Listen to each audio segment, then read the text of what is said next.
नमस्कार दोस्तों, मेरा नाम है विमल सिंह। बालाजी स्टडी अड्डा में आपका स्वागत है। डीएलएड चतुर्थ सेमेस्टर के लिए फरवरी माह में जो आपका एग्जाम 2021 में प्रस्तावित है, उसके लिए गणित विषय की हम बैक टू बैक क्लासेस आपको प्रोवाइड करा रहे हैं। तो उसी के अंतर्गत आज हम देखेंगे क्लास नंबर 8। जस्ट इससे पहले क्लास नंबर 7 देखी थी। साइड माई बटन में पिछला वाला वीडियो आपको मिल जाएगा, उस पर क्लिक करके देख सकते हैं। और प्लेलिस्ट में जाकर सभी सब्जेक्ट की आपको प्लेलिस्ट की लिंक भी जो है वो मिल जाएगी। और आज के वीडियो में हम देखेंगे इंपॉर्टेंट प्रश्न, जैसे कि हम हमेशा से ही देखते आ रहे हैं। इसके अलावा मैं आपको दिखाना भी चाहूंगा, डीएलएड फोर्थ सेमेस्टर का कंप्लीट कोर्स हम करा चुके हैं, जिसमें फास्ट रिवीजन, इंपॉर्टेंट बहुविकल्पी है, मैथ की सभी पूरी प्लेलिस्ट, सोशल साइंस, साइंस, सभी आपको जो अलग अलग सब्जेक्ट हैं, 2020 का मॉडल पेपर, पहला पेपर, 2019 का पेपर, 2016 के सभी पेपर, 2017 के सभी पेपर, तो सारी चीजें आपको मिल जाएंगी प्लेलिस्ट में जाकर। आप ये सभी चीजें देख सकते हैं। मैथ को अगर मैं दिखाऊं तो मैथ की प्लेलिस्ट जब आप ओपन करेंगे तो देखिए एक एक यहाँ पर टॉपिक वाइज सारी चीजें पढ़ाई गई हैं। प्रायिकता हो गया आपका। तो यदि आप टॉपिक वाइज वीडियो देखना चाहते हैं तो यहाँ से जाकर देख सकते हैं। और यदि आप जो हाल ही में डीएलएड चतुर्थ सेमेस्टर की क्लासेस कराई गई थी वो देखना चाहते हैं तो यहाँ से आप देखिए क्लास नंबर 1 से स्टार्ट है, 1 2 3 4 करके इस टाइप से। तो सारी चीजें हम ऑलरेडी पढ़ा चुके हैं।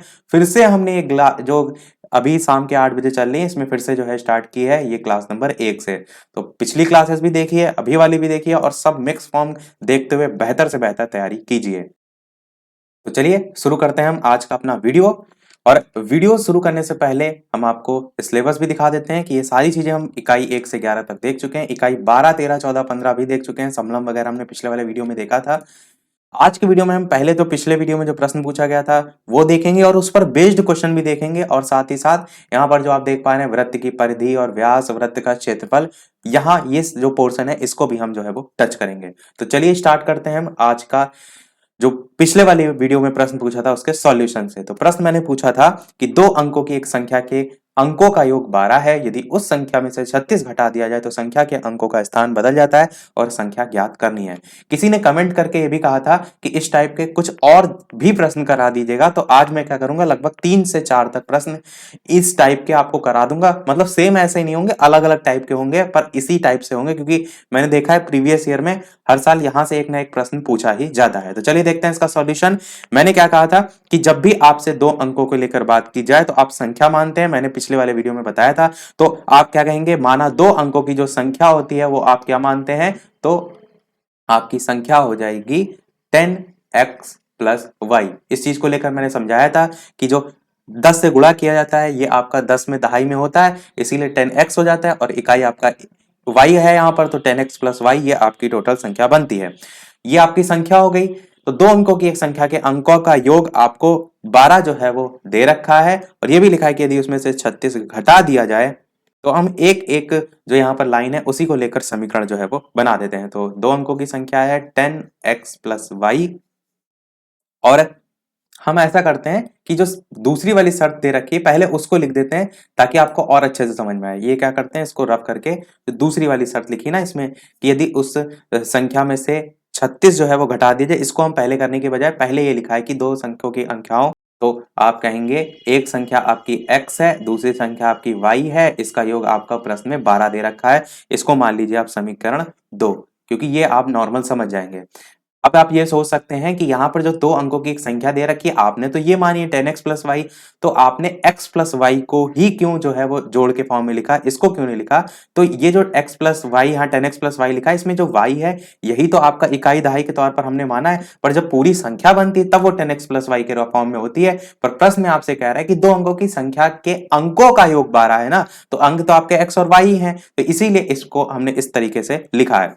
और यदि उस संख्या में से 36 घटा दिया जाए तो संख्या है आपकी 10x प्लस वाई, ये आपकी पूरी संख्या है। इसमें से अगर 36 को जो है वो घटा दिया जाए तो संख्या के अंकों का स्थान बदल जाता है। तो संख्या के अंकों का स्थान क्या हो जाता है, वो हो जाता है 10y प्लस x हो जाता है। आगे पीछे बदल गई संख्या और आपका इकाई दहाई तो सेम ही रहेगा, इसलिए 10 से जो गुणा हो रखा है वो तो रहेगा ही। तो ये आपका कह रखा है कि जो अंकों का स्थान संख्या के बदल रहा है वो फिर किसके बराबर हो जाएगा, जो आपका 36 में से घटाकर संख्या जो है वो प्राप्त हो रही है उसके। बस ये आपका समीकरण बन जाएगा, समीकरण नंबर जो है वो दूसरा।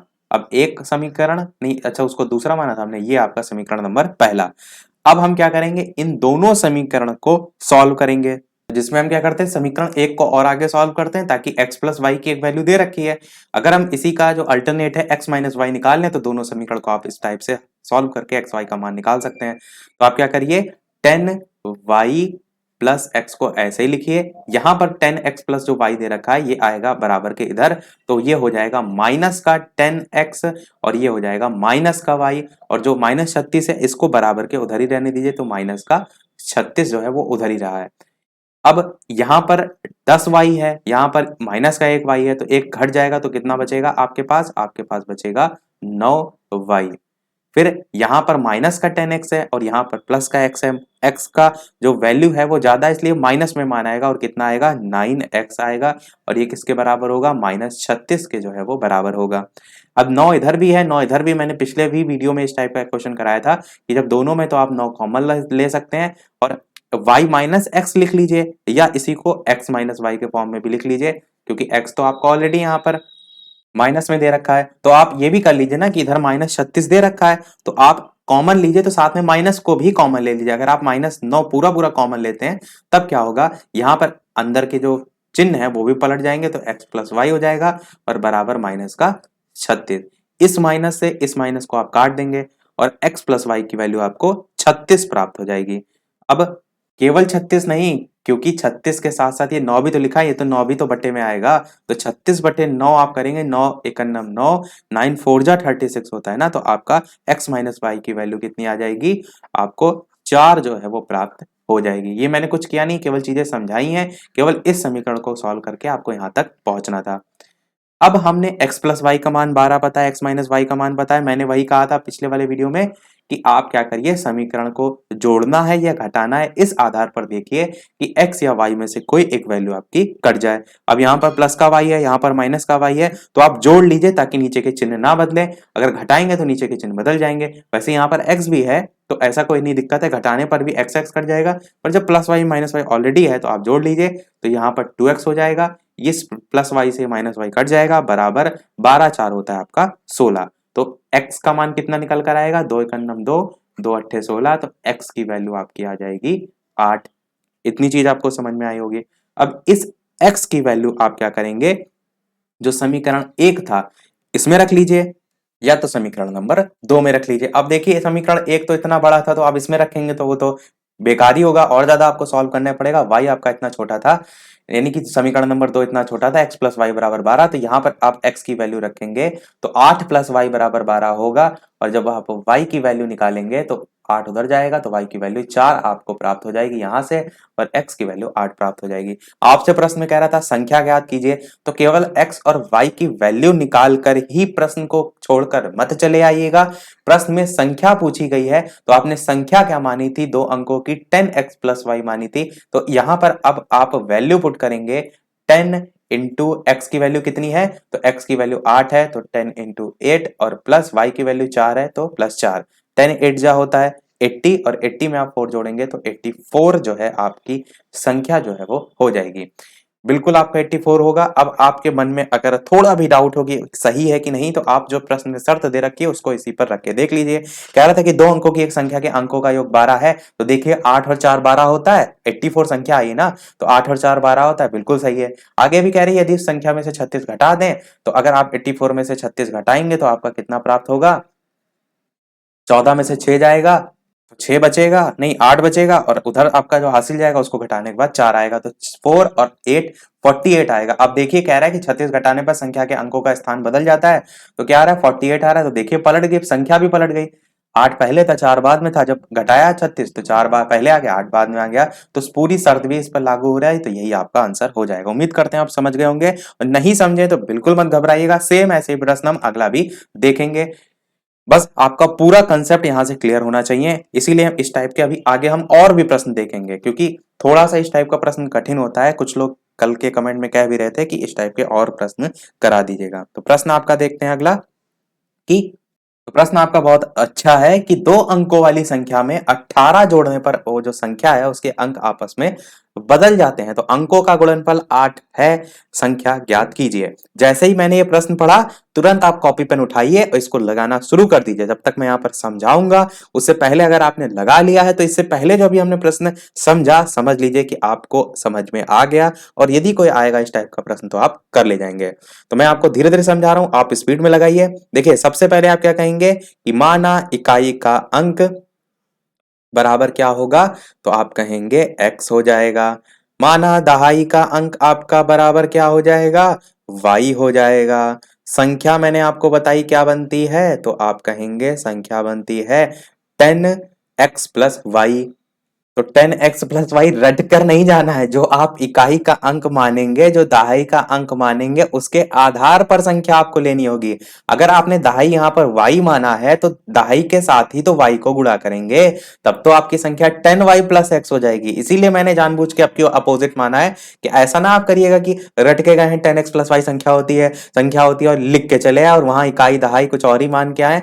तो जो इकाई होती है उसको इकाई की जगह संख्या में रखते हैं। दहाई आप जानते हैं 10 होती है, तो इसीलिए 10 के गुणा में y जो माना है आपने दहाई वो रखते हैं, तो संख्या आपकी 10y+x यहाँ पर बन जाएगी। अब संख्या को आपने मानने के बाद थोड़ा सा प्रश्न में देखिए, कह रहा है कि दो अंकों वाली संख्या में 18 जोड़ने पर उस संख्या के अंक आपस में बदल जाते हैं। तो अंक हम तो अभी आपस में नेक्स्ट जो समीकरण बनाएंगे उसमें बदल के दिखाएंगे। और दूसरी शर्त ये भी कह रहा है कि अंकों का गुणनफल 8 है। तो ये गुणनफल वाली हम जो शर्त है इसको सबसे पहले मान लेते हैं। पहला अंक x, दूसरा अंक y, x इंटू वाई बराबर 8, समीकरण नंबर 1। अब जो पहली वाली शर्त है उसको थोड़ा सा ध्यान दीजिए। कह रहा है कि दो अंकों वाली संख्या में, तो दो अंकों वाली संख्या हमने क्या मानी 10y+x, तो 10y+x को ऐसे ही लिख दीजिए। में क्या है 18 जोड़ने पर, तो इसमें आप जोड़ रहे हैं 18, 18 जोड़ने पर जो संख्या है उसके अंक बदल जाते हैं। तो अंक अभी हमने बताए थे 10y+x अगर संख्या है तो क्या हो जाएगी 10x+y आपकी संख्या हो जाएगी। बिल्कुल आपको समझ में आ गया होगा। अब फटाफट से इसको करते हैं सॉल्व। तो देखिए यहाँ पर 10y है, यहाँ पर y है, इस y को अगर हम बराबर के उधर ले जाएंगे तो एक y घट जाएगा।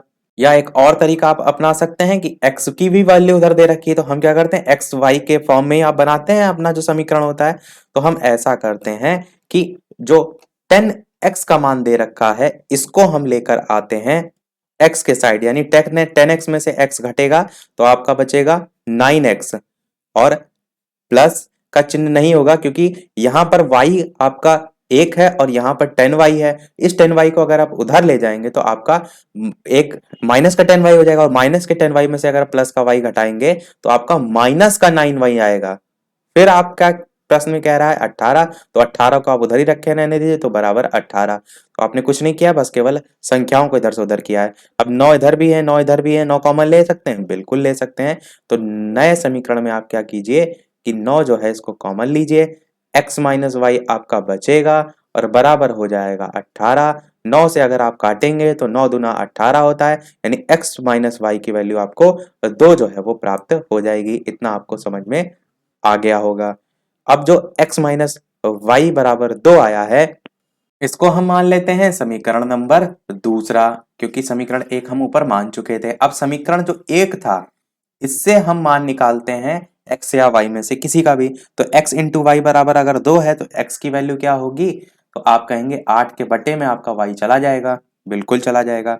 अब ये जो वैल्यू आपने यहाँ पर x की निकाली इसको आप इसी जो दूसरा वाला समीकरण है इसमें रख दीजिए, तो इससे एक आपका मान निकल आएगा। कहने का मतलब यह है यहाँ पर अगर आप मान रखेंगे तो x माइनस वाई बराबर 2 की जगह, तो x की जगह आप रखेंगे 8 बटे वाई और माइनस और y और बराबर 2। यहाँ आप एक रखेंगे, y आपका जो है वो एलसीएम आपका आएगा, फिर y 1 जा 1 8 जा 8 ऊपर 8 आएगा, माइनस लगाएंगे 1 y जा y जाएगा, y को y से करेंगे तो y स्क्वायर होगा और बराबर 2। ये y ऊपर इधर मल्टीप्लाइड में होगा तो ये आपका क्या आ जाएगा, यहाँ पर 2y आ जाएगा। इतनी बात आपने समझी होगी। हम इसको थोड़ा सा जगह बनाने के लिए साइड का रफ कर देते हैं, और ये जो समीकरण हम सॉल्व कर रहे हैं हम फिर इसको इस साइड करेंगे। ये जो x माइनस वाई बराबर 2 आया है इसको हम ऊपर लिख देते हैं, यहाँ लिख देते हैं x माइनस वाई बराबर 2, समीकरण नंबर 2 आया था। तो कैसे आया था वो मैंने आपको बता दिया। तो x माइनस वाई स्क्वायर बराबर 2y इतना आपका आया। अब हम क्या करेंगे, इसको जो हाल ही में हमने अभी इससे पहले देखा था द्विघात समीकरण, उसके फॉर्म में अगर आप लिखना चाहें तो सबसे पहले जो स्क्वायर की वैल्यू है इसको लिखिए। अब माइनस में तो आप क्या करिए, बराबर के उधर ले जाइए, तो आपका क्या आएगा, वाई स्क्वायर आ जाएगा। फिर उधर प्लस 2y ऑलरेडी था, तो आप तो उधर ही ले गए संख्या, तो वो तो प्लस में ही रहेगा 2y। और 8 जो है वो प्लस का था, आप बराबर के उधर ले जाएंगे तो -8 बराबर 0 हो जाएगा।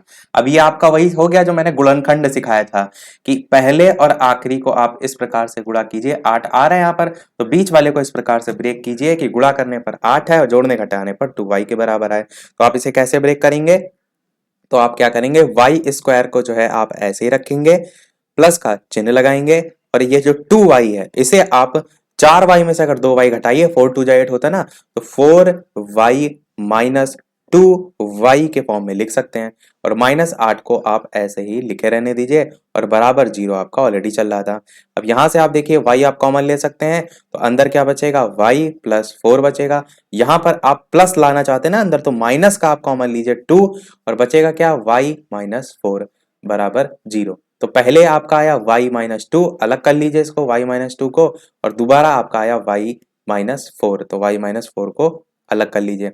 अब ये पहला वाला y माइनस 2 है, ये वाला प्लस होगा ना, मैंने बताया कि माइनस का जब आपने कॉमन ले लिया तो ये तो y प्लस 4 हो गया ना, जब y प्लस 4 दोनों में कॉमन है तो y प्लस 4 ही तो आएगा। हाँ, अब बराबर 0। अब मैंने क्या कहा था कि कभी भी मान माइनस वाला नहीं लिया था, तो यहाँ पर y माइनस 2 को अगर आप बराबर 0 के रखेंगे तो y का मान कितना आ जाएगा, 2 आ जाएगा। और अगर दूसरे वाले में रखेंगे तो y प्लस 4 बराबर 0, तो y बराबर -4 आएगा। तो -4 को आप नहीं रखेंगे, y बराबर जो 2 है इसको आपने ले लिया, और इस y बराबर 2 को अगर आप समीकरण नंबर 1 में रख दें तो आपका जो मान है x का वो भी निकल आएगा, क्योंकि y का तो मान ऑलरेडी निकल आया है। अगर आप इसी जो पहला वाला समीकरण था इसी में आप y का मान रख दें तो x का मान भी निकल आएगा। तो आप क्या करिए, इसको रखिए मान x इंटू 2 बराबर 8, और इस 2 से काटेंगे 2 4 जा 8 होता है, तो x बराबर 4 जो है आपका यहां से आ जाएगा। y का मान 2 आया, x का मान 4 आया। अब इन दोनों मानों को, मैंने क्या कहा था, प्रश्न में संख्या पूछी गई है, इन दोनों मानों को आप रखेंगे जो आपने संख्या मानी थी, और संख्या हमने क्या मानी थी, 10y प्लस x जो है हमने संख्या मानी थी। यहां पर y का मान अगर आप 2 रखेंगे तो किस टाइप से बनेगा, 10 इंटू 2 प्लस, और x का मान 4 निकला है, प्लस 4, तो 10 दूना 20 होता है, और 20 में आप 4 और जोड़ेंगे तो 24 आपकी फाइनल संख्या आएगी, जो कि आपका देखिए ऑप्शन नंबर डी में जो है वो दे रखा है। देखने में आपको लग रहा होगा अरे ये तो बहुत कठिन प्रश्न है, हमको आएगा ही नहीं, ऐसा नहीं है। आप इस प्रश्न को एक बार, दो बार, बार बार देखिए, इसीलिए मैंने इस टाइप के प्रश्न अभी 2 और आगे रखे हैं, ताकि आपका एकदम कंसेप्ट क्लियर हो जाए, और इस टाइप का अगर क्वेश्चन आए तो आप पेपर में छोड़ के बिल्कुल भी ना आए, क्योंकि मैंने इतने टाइप के अगर प्रश्न करा दिए तो फिर आपका दायित्व तो बनता है कि आप करके आए। कुछ नहीं करना होता है, आप सोच खुद से देखिए, इकाई दहाई के आधार पर संख्या मान लेते हैं, जो भी आपको समीकरण में यानी कि जो दे रखा होता है कि ऐसी ऐसी स्थिति है, उसी स्थिति से समीकरण बना लेते हैं, उन दोनों समीकरण को सॉल्व करके एक्स वाई का मान निकाल लेते हैं, वो संख्या में रख देते हैं। समझ में आपको आ गया होगा। बढ़ते हैं हम अपने अगले प्रश्न की तरफ। और वीडियो पसंद आ रहा हो तो सभी लोग वीडियो को लाइक अवश्य कर दीजिएगा। आपके लिए इतनी सारी मेहनत की जा रही है, इतने अच्छे अच्छे प्रश्न आपको कराए जा रहे हैं, तो आप सभी का एक लाइक तो बनता ही है। तो जितने भी लोग वीडियो देख रहे हो सभी लोग वीडियो को लाइक अवश्य जो है वो कर दीजिएगा। देखते हैं हमारा नेक्स्ट प्रश्न। नेक्स्ट प्रश्न आपका कह रहा है कि 2 अंकों वाली एक संख्या के अंकों का योग जो है वो 10 है।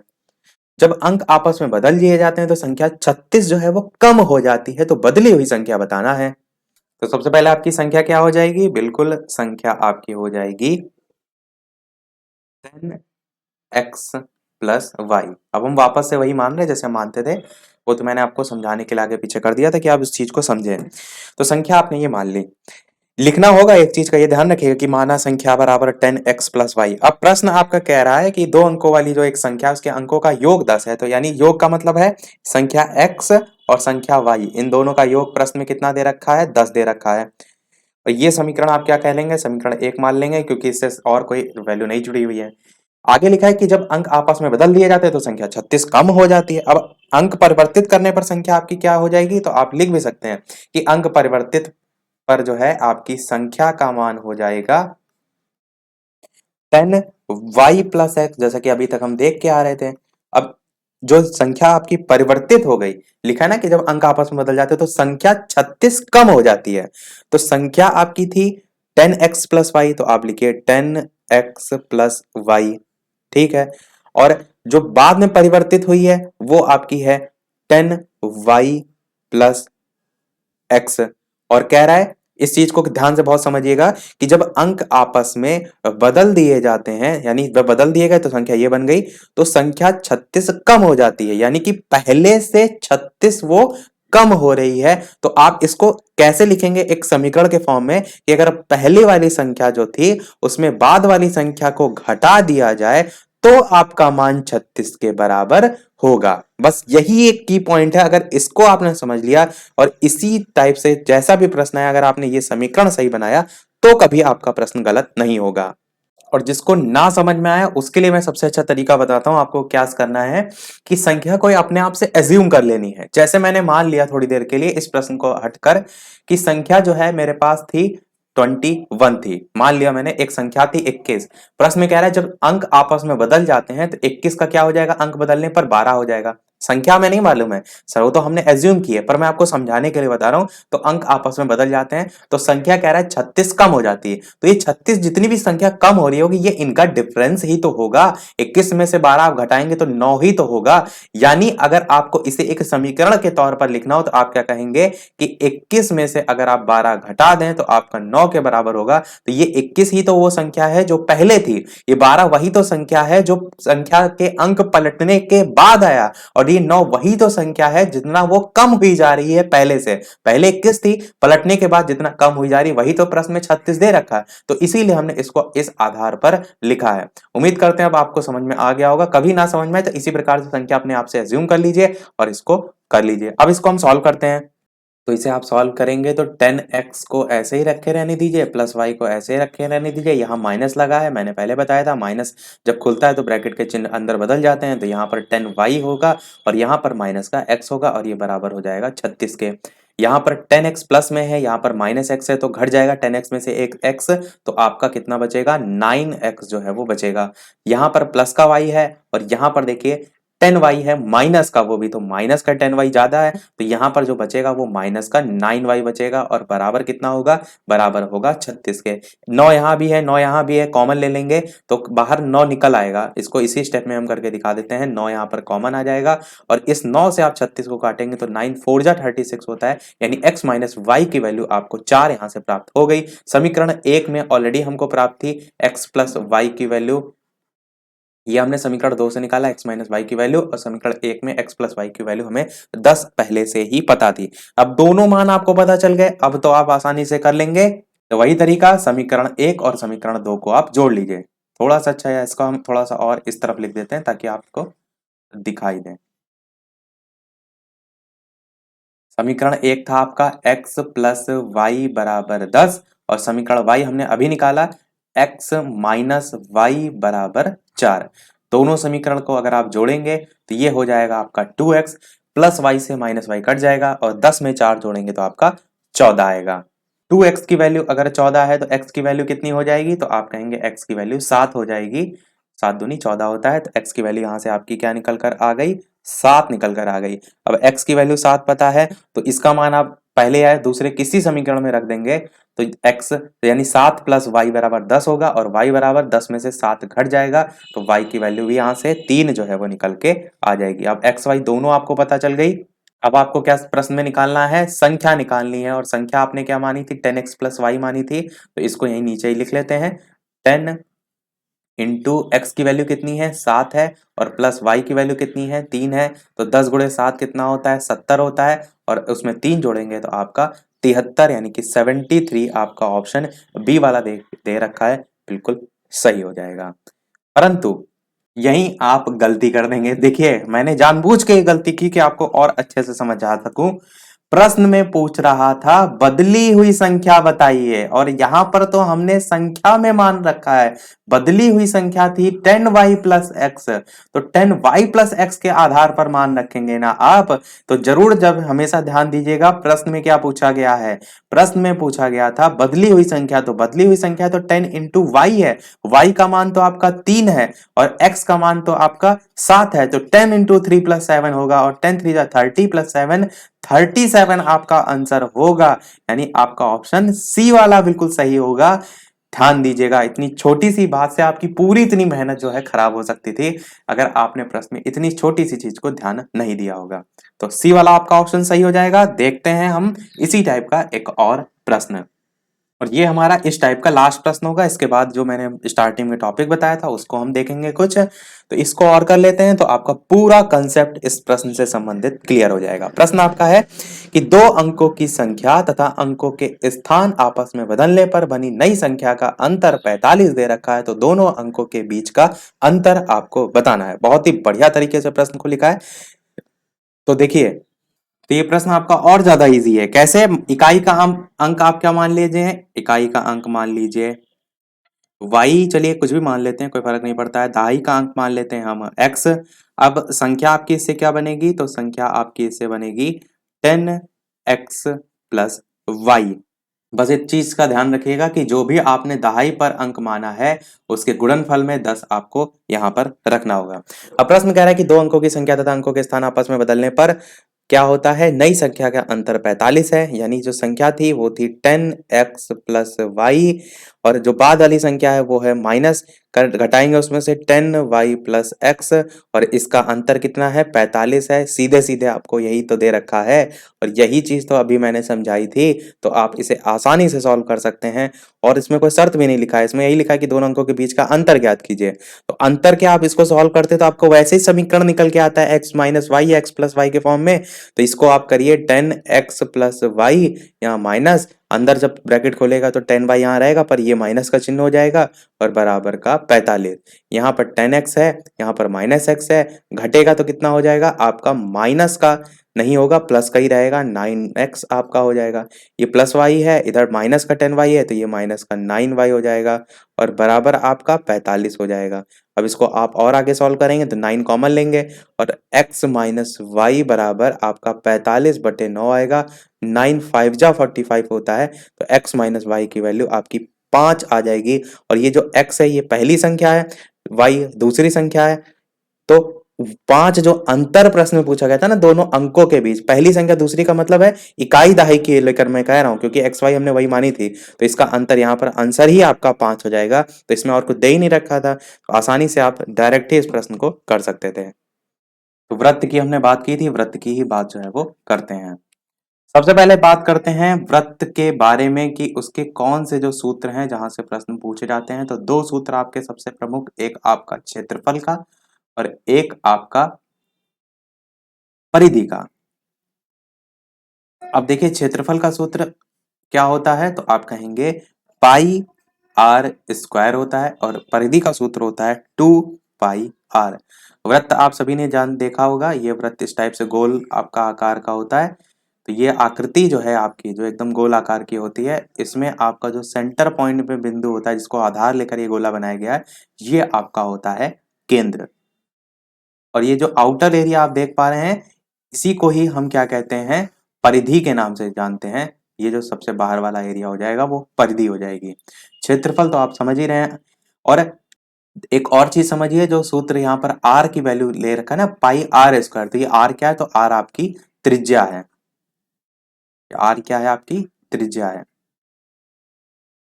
और अगर इसी त्रिज्या को 2 गुना कर दिया जाए तो ये यहां तक आ जाएगी पूरी जुड़कर, तो ये आपकी 2r हो जाएगी, जिसे हम व्यास हिंदी में कहते हैं।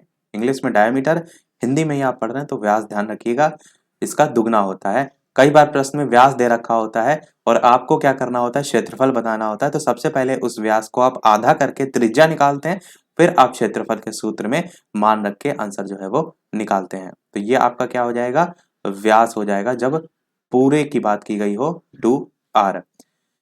फिर एक पॉइंट ये है कि अगर केंद्र से होकर आपकी इस प्रकार से जा रही है रेखा, तो ये तो आपकी व्यास होगी। पर अगर कोई वृत्त खिंचा हुआ है और उसके केंद्र से होकर ना जाकर ऐसे ही अगर मैं खींच दूं रेखा, तो ये क्या कहलाती है? तो ये आपकी जीवा कहलाती है। एक प्रश्न ये आ सकता है कि वृत्त आपका गोल होता है, गोला आकार को हम कहते हैं, तो वृत्त और एक गोला भी तो वर्ड होता है। गोले के भी अपने अलग अलग सूत्र होते हैं, पर कोर्स में आपके गोला से संबंधित प्रश्न नहीं है। पर वृत्त और गोला में अंतर क्या है? तो वृत्त आपका एक 2D आकृति होती है, जिसके पीछे वाला हिस्सा तो आप देख नहीं सकते, पर जो गोला होता है ये एक 3D आकृति है। जैसे गेंद होती है तो गेंद का एक पृष्ठ पीछे वाला विभाग होता है। तो आपका वृत्त और गोला में सबसे मेन डिफरेंस यही हो जाएगा। अब हम क्या करते हैं, अब समझ लेते हैं कि कैसे कैसे यहाँ से प्रश्न पूछे जा चुके हैं और कैसे पूछे जा सकते हैं। तो सबसे पहला प्रश्न है कि एक वृत्त जो है उसकी आपको प्रश्न में कह रहा है कि त्रिज्या जो है वो ज्ञात कीजिए। तो त्रिज्या बराबर क्वेश्चन मार्क, यानी कि ये कह रहा है ज्ञात कीजिए, जिसमें आपको जो जीवा है उसका मान दे रखा है। कितना दे रखा है? ए बी बराबर 8 सेंटीमीटर। और साथ ही साथ जीवा जो है इस पर केंद्र जो है, इस पर जो है वो केंद्र ओसी से डाले गए लंब की लंबाई भी जो है वो दी गई है। ओसी से डाले गए लंब की लंबाई आपको प्रश्न में जो है वो दे रखी है। और कितनी दे रखी है? तो ये आपको 3 सेंटीमीटर जो है वो दे रखी है। और जहां पर जो ओ है वो वृत्त का केंद्र भी आपको दे रखा है। इतना कुछ दे रखा है, अब आपको चित्र स्वयं से समझना है।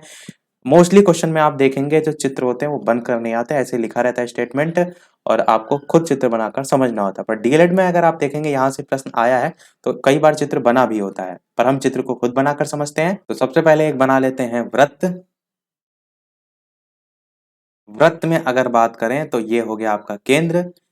केंद्र के बाद मैंने कहा कि अगर केंद्र से होकर कोई आपकी रेखा नहीं जा रही है तो वो क्या कहलाती है? वो आपकी जीवा कहलाती है। और प्रश्न में ये ए बी करके आपको दे रखा है और इसकी लंबाई भी आपको 8 सेंटीमीटर प्रश्न में दे रखी है।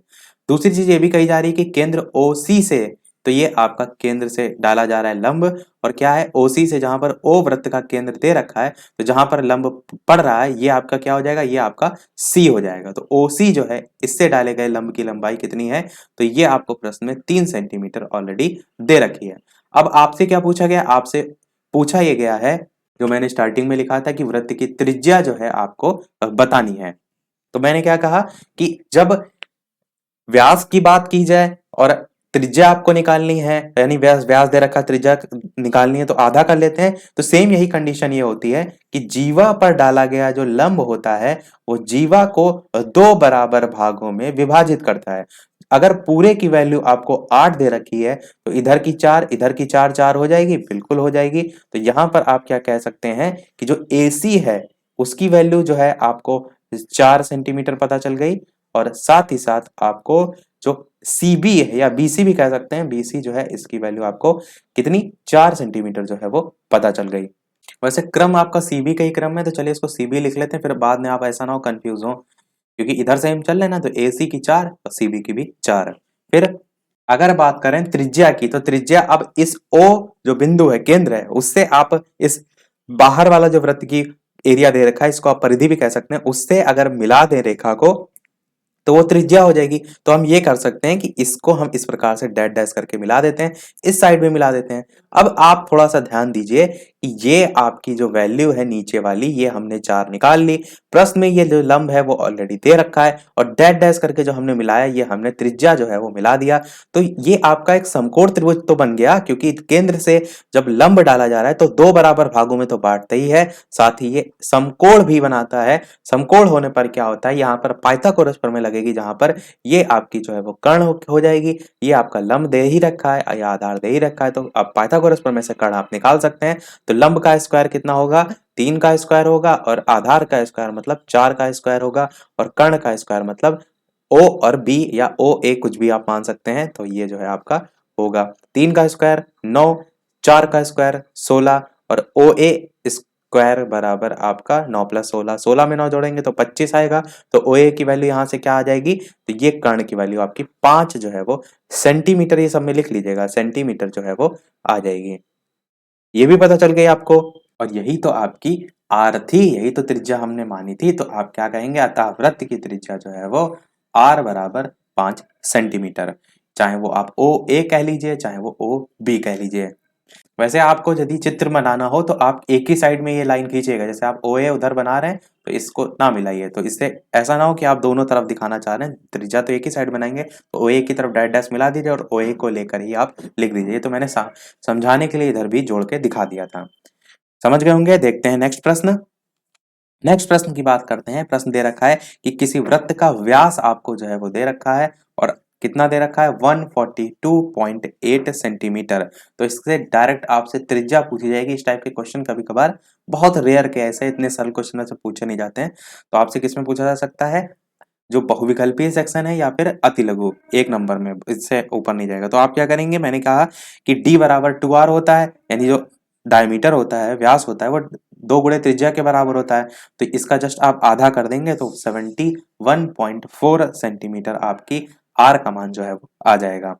फिर इस टाइप के प्रश्न अति लघु में जो आने के जो चांसेस है वो कैसे रख सकते हैं कि वृत्त का जो व्यास है वो आपको प्रश्न में 11 सेंटीमीटर दे रखा है और उसकी जो परिधि है वो आपको बताना है। इस टाइप के प्रश्न बिल्कुल पूछे जाते हैं क्योंकि ये फॉर्मूला बेस्ड हो जाता है ना, वो ऊपर वाला तो मैंने आपको समझाने के लिए बताया। तो फॉर्मूला आपका वृत्त की परिधि का आपको पता है 2 पाई आर होता है, मैंने अभी बताया होता है 2 पाई आर। अब यहाँ पर आर आपको चाहिए, प्रश्न में व्यास दे रखा है यानी 2 आर दे रखा है, तो 2 आर बराबर 11 है, तो आर बराबर 11 का आधा होता है 5.5 सेंटीमीटर, ये आ जाएगा। अब यहाँ पर मान रख दीजिए तो 2 गुणे पाई की वैल्यू 22/7 रखेंगे आप हमेशा, इस चीज का ध्यान दीजिएगा। आर की वैल्यू 5.5 रख लीजिए या 11/2 रख लीजिए।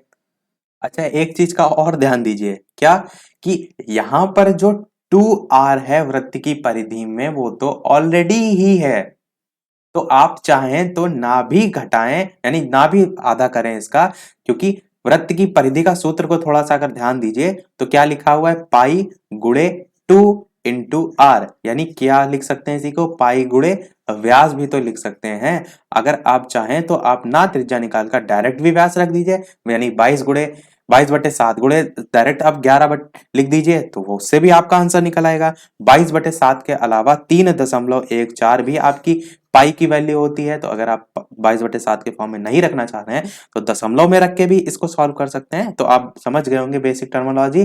बाकी जिस तरीके से मैं आपको बता रहा था उस तरीके से अगर आप सॉल्व कीजिए तो यहाँ पर आप 5.5 को ही 11/2 के फॉर्म में लिख सकते हैं। इस 2 से ये 2 कट जाएगा, वही चीज आ जाएगी पहले वाली। तो 22 गुणे 11/7 ये आपका सॉल्व करने पर आएगा 34.54 सेंटीमीटर। मैंने डायरेक्ट लिख दिया है, बाकी आपको चीज समझ में आ गई होगी। अगला प्रश्न अगर बात करते हैं तो थोड़ा सा इस चीज को भी समझिए कि अगर कोई मान आपको दे रखा है किसी और इकाई में, जैसे मैं आपसे कहूं कि वृत्त जो है इसकी त्रिज्या आपको जो है सेंटीमीटर या मीटर में ना देख करके इंच में दे दी गई है 1.5 इंच, और आपसे पूछ लिया गया है कि इसकी जो है वो परिधि जो है वो बताइए। तो अब आप अधिकतर क्या देखते थे, जब 2 मान दे रखे होते थे तो एक मान अगर सेंटीमीटर में दूसरा मीटर में तो दोनों को एक कर लेते थे, पर यहां पर तो एक ही मान है तो कोई आवश्यकता नहीं कि आप इस इंच को सेंटीमीटर में ही चेंज करें। तो वृत्त की परिधि का आपका सूत्र क्या होता है, आपको अभी मैंने बताया 2 पाई आर होता है।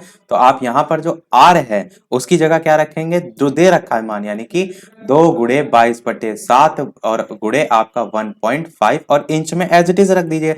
यानी गुणा करने पर जो भी आपका मान आएगा 9.42 आया तो इंच वाला जो आया यही आपका आंसर जो है वो हो जाएगा। तो मतलब आपका समझने का यहाँ पर ये था कि जब 2 वैल्यू दे रखी होती है तब आप एक को चेंज करके दूसरे के बराबर देख रखते हैं, जब एक ही वैल्यू है तो कोई इसको चेंज करने की आवश्यकता नहीं है। जो मान है वो आप उसी इंच में जो है वो या जिसमें भी दे रखा है उसमें निकाल सकते हैं। अब एक प्रश्न और इसी को और ज्यादा शॉर्ट में देखते हैं, यानी उसमें पूरा थ्योरी नहीं लिखेंगे, चित्र से ही देख लेते हैं।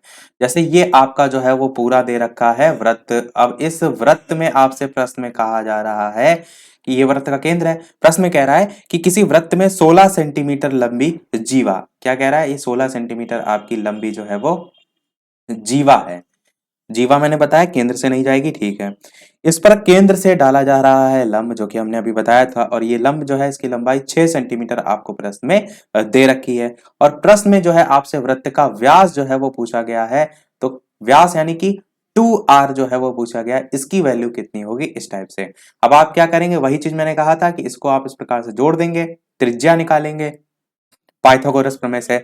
तो 6 का स्क्वायर और यहाँ पर 16 का आधा करेंगे तो 8 होता है, इसको आप 8 यहाँ तक निकाल लेंगे तो 8 का स्क्वायर, तो 16 का स्क्वायर होता है 64, 16 नहीं 6 का, सॉरी 6 का स्क्वायर होगा 36 और 8 का स्क्वायर होगा 64। तो 36 और 64 मिलकर 100 होगा। और यहाँ पर जो वैल्यू है, चलिए हम मान लेते ओ, इसे मान लेते ए, तो ओ ए स्क्वायर करके चलता है ना, तो ओ ए की वैल्यू कितनी आएगी, जो 100 होगा वो अंडर रूट में, और यहाँ से आपका मान 10 जो है वो निकल के आ जाएगा। तो इसका मान 10 आपका आ गया। ये किसका आया, त्रिज्या का यानी आर का आया। प्रश्न में आपसे 2r पूछा गया है, तो इस 10 का जस्ट डबल कर देंगे तो 20 आपका 2r यानी कि व्यास का मान जो है वो आ जाएगा। तो मेन आपको क्या समझना है कि इस टाइप से भी प्रश्न को एक थोड़ा सा स्टेप आगे करके भी पूछा जा सकता है कि आपने अभी तक त्रिज्या सीखा तो व्यास भी पूछा जा सकता है। अब जो आपके प्रीवियस ईयर में आ चुका है, अब डालते हैं नजर उस पे। प्रश्न आपसे पूछा गया था कि किसी 10 सेंटीमीटर, और ये हमारा लास्ट प्रश्न होगा, इसके बाद हम इसके आगे के प्रश्न देखेंगे। किसी 10 सेंटीमीटर त्रिज्या वाले, और इसके बाद एक प्रश्न हम आपसे भी पूछेंगे, जैसे कि सभी वीडियो में हम आपसे एक नया प्रश्न पूछते हैं। त्रिज्या वाले वृत्त की एक जीवा 16 सेंटीमीटर लंबी है और केंद्र से जीवा की दूरी जो है आपको बतानी है। केंद्र से जीवा की दूरी, ये प्रश्न आपका कब आया था, तो ये प्रश्न आपका डीएलएड जो है इसके 2016 के पेपर में जो है वो आया था। तो अभी जो सारी चीजें हमने सीखी बस इस पे अप्लाई करेंगे, बहुत बढ़िया सा प्रश्न आपको समझ में भी आ जाएगा। तो सबसे पहले अच्छा क्या करते हैं, चित्र बना लेते हैं, कलर बदल देते हैं, रेड कलर से लिखते हैं ताकि प्रश्न और जो आंसर है उसमें थोड़ा सा डिफरेंस रहे। इस प्रकार से हमने बना लिया गोल। गोल से याद आया गाना, जो एक बहुत पुराना जमाने का है, मम्मी की रोटी गोल गोल, पापा का पैसा गोल गोल। तो देखिए इसका हो गया ये केंद्र। अब प्रश्न कह रहा है कि किसी 10 सेंटीमीटर त्रिज्या वाले वृत्त की एक जीवा, तो यहाँ पर जो 10 सेंटीमीटर त्रिज्या की बात की गई है, तो आप क्या करेंगे, 10 सेंटीमीटर बनाएंगे, पर उससे पहले एक जीवा की लंबाई 16 सेंटीमीटर दे रखी है ना, तो आप जीवा को दिखा लीजिए। 16 सेंटीमीटर जीवा दे रखी है और केंद्र से इस पर लंब डाला जाएगा, तो ये 8 8 हो जाएगी आपकी। इतनी चीज आपको तो समझ में आ गई होगी। फिर हम मिला देंगे वही डॉट डॉट डॉट करके इस प्रकार से, और किसी 10 सेंटीमीटर त्रिज्या की बात की गई है, यानी कि इसका मान भी आपको प्रश्न में 10 सेंटीमीटर दे रखा है। अभी तक आपको ये निकालना था, पर प्रश्न में आपकी ये दे रखा है और कह रहा है कि केंद्र से जीवा की दूरी ज्ञात कीजिए, यानी कि आपको ओ अगर इसको हम मान लें, ए इसको हम मान लें, बी इसको हम मान लें, और जहां पर लंब डाला जा रहा है इसको हम सी मान लें, तो ओ सी की वैल्यू आपको जो है वो फाइंड करनी है, यानी कि केंद्र से जीवा की दूरी। तो अच्छा है, इस टाइप से एक और प्रश्न हमारा किसमें कवर हो जाएगा। तो अब यहाँ पर भी हम पाइथागोरस प्रमेय ही लगाएंगे। तो यहाँ पर जो मान है वो कर्ण का दे रखा है, तो देखिए इस प्रकार से लिखते हैं कर्ण का। आप अच्छा जब स्वयं इस टाइप के प्रश्न करेंगे तो पूरा मान लिखेंगे कि त्रिज्या आपको इतनी दे रखी है, या जो भी आपने यहाँ पर त्रिज्या के रूप में मान रखा है, तो उसका मान लिखेंगे कि एओ बराबर त्रिज्या बराबर इतना है। मतलब प्रश्न में जितनी चीजें लिखेंगे सब लिखना होगा, और पाइथागोरस प्रमेय से ये हेडिंग लिखते हुए कर्ण का स्क्वायर बराबर लंब का स्क्वायर प्लस आधार का स्क्वायर इस टाइप से होगा। कर्ण की जो वैल्यू है प्रश्न में वो 10 दे रखी है, तो आप क्या करिए, जो नहीं 10 नहीं, ये तो आपको कर्ण की वैल्यू, हाँ प्रश्न में 10 दे रखी ना, तो 10 का जगह हम 10 का स्क्वायर रखेंगे, और लंब जो है यही आपको निकालना है, तो लंब की जगह आप चाहें तो ओसी भी रख सकते हैं, क्योंकि ओसी की वैल्यू ही निकालनी है, तो ओसी का स्क्वायर। और आधार की वैल्यू आपको, हमने आधा आधा उसको बांट लिया तो 8 दे रखी, तो 8 का स्क्वायर जो है वो कर लेंगे। अब 10 का स्क्वायर होगा 100, और माइनस 8 का स्क्वायर करेंगे 64, वो बराबर के उधर जाएगा तो माइनस में हो जाएगा ना, 8 जब उधर प्लस का इधर आएगा तो माइनस, माइनस 64, और बराबर आपका क्या, ओ सी का स्क्वायर। 100 में से 64 घटाएंगे तो आपका बचेगा 36, और 36 आपका अंडर रूट में आएगा, क्योंकि इधर ओसी का स्क्वायर लगा हुआ है, तो ओसी बराबर अंडर रूट 36। तो ओसी की वैल्यू जब अंडर रूट से बाहर आएगा तो 6 जो है सेंटीमीटर आपकी आ जाएगी, और यही आपसे पूछा भी गया था। तो देखिए आसान सा प्रश्न था, बस एक बार आप बेसिक चीजों को समझ लेंगे फिर ये हलवा लगने लगेंगे, आप चुटकियों में प्रश्न हल कर लेंगे। उम्मीद करते हैं चीजें आज की आपको समझ में भी आई होंगी, और जो स्टार्टिंग हमने प्रश्न कराए थे, अगर उस टाइप का कोई प्रश्न आएगा पेपर में, तो आप छोड़कर तो बिल्कुल नहीं आएंगे, क्योंकि इतने टाइप के हमने प्रश्न कर लिए। तो आज की वीडियो में इतना ही रखते हैं। चलिए आप देख लेते हैं एक प्रश्न आपके लिए भी, जैसे कि सभी वीडियो में हम आपसे एक ना एक प्रश्न पूछते हैं। परंतु प्रश्न देखने से पहले, वीडियो अभी तक आपने लाइक ना किया हो, इतने अच्छे अच्छे हमने आपको प्रश्न कराए, इतने अच्छे अच्छे इंफॉर्मेशन दी, तो आप सभी का वीडियो पर एक लाइक तो बनता ही है। दूसरी चीज, चैनल में जितने भी लोग वीडियो को देख रहे हैं, सभी लोग अपने जो भी साथी हैं डीएलएड चतुर्थ सेमेस्टर की परीक्षा जिन्हें देनी है, उनके साथ वीडियो को शेयर अवश्य कर दीजिए, सभी के साथ, जितने भी आपके ग्रुप वगैरह हैं, ताकि सभी के अच्छे से अच्छे नंबर आए और सभी का अच्छा रिजल्ट जाए। और साथ ही साथ टेलीग्राम चैनल से नहीं जुड़े हो तो वीडियो के डिस्क्रिप्शन में आपको लिंक मिल जाएगी, बालाजी स्टडी अड्डा सर्च करके भी टेलीग्राम से जुड़ सकते हैं। तो प्रश्न है आपका आज का इस वीडियो का, जो कि आपके प्रश्न आते हैं आयु से संबंधित। तो इस टाइप के प्रश्न को हम नेक्स्ट वाले वीडियो में टच करेंगे, तब तक आप प्रैक्टिस कर सकते हैं। और प्रश्न है आपका कि यदि पुत्र की दुगनी उम्र यदि पुत्र की दुगनी उम्र पिता की उम्र पिता की उम्र में जोड़ी जाती है जोड़ी जाती है तो कुल योग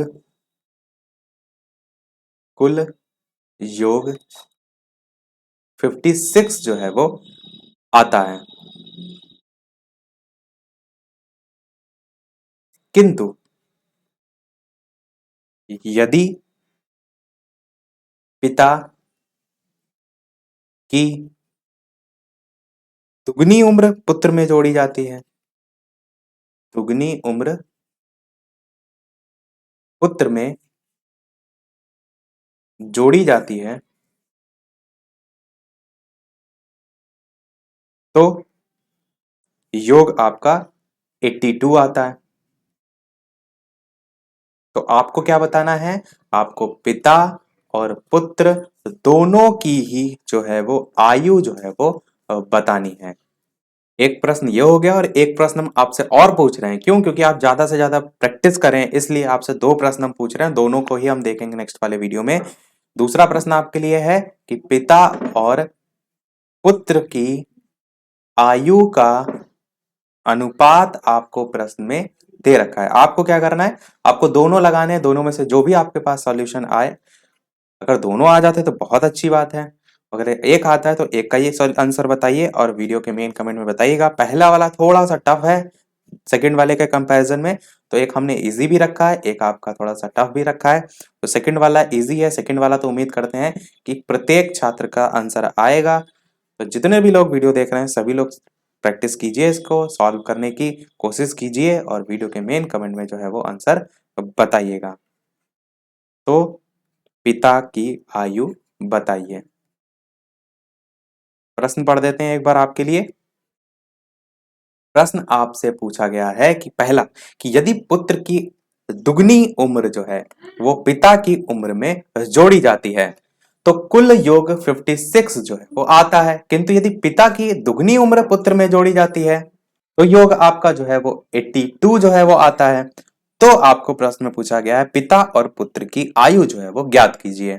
ये तो आपका हो गया पहला प्रश्न। और दूसरा प्रश्न यहाँ पर है कि पिता और पुत्र की आयु का अनुपात 7:2 है। यदि दोनों की आयु का योग 56 वर्ष हो तो पिता की आयु क्या होगी।